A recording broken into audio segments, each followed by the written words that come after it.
প্রিয় যুবক ভাই, এই বিষয়টা যখন আমি পড়েছি নিজে অবাক হয়ে গিয়েছি। নামি দামি একটি ইউনিভার্সিটির ছাত্র, সে বাড়িতে এসেছে ছুটিতে।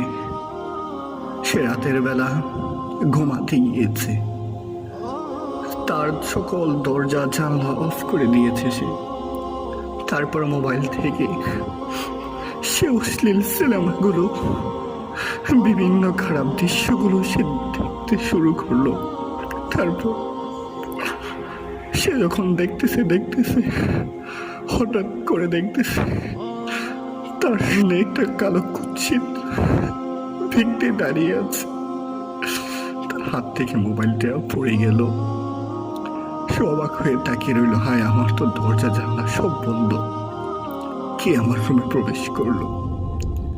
সে অবাক হয়ে গেল, সে হতভম্ব হয়ে তাকিয়ে রইল।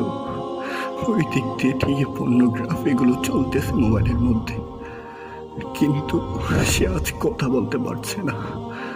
তার শরীর ঠান্ডা হয়ে গেল, তার হাত পা গুলো, তার শরীর একেবারে স্তব্ধ হয়ে গেল।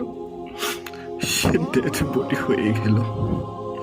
কিছুক্ষণ পরে আওয়াজ, কিছুক্ষণ পরে যখন তার মা তাকে ডাক দিল খাবার খাওয়ার জন্য, ওই ছেলেটির মোবাইলে পর্নোগ্রাফি চলতেছে।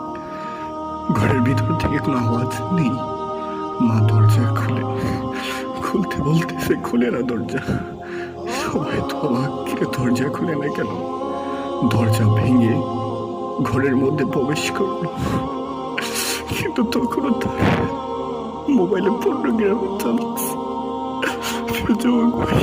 দুনিয়ার সবাই তখন সাক্ষী হয়ে গেল।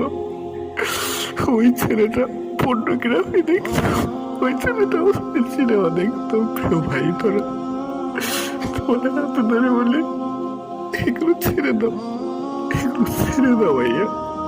প্রিয় যুবক ভাই, আল্লাহ তো এমন রহমান, তোমাকে বলেছে যদি তুমি চলে আসো তোমাকে মাফ করে দেবে।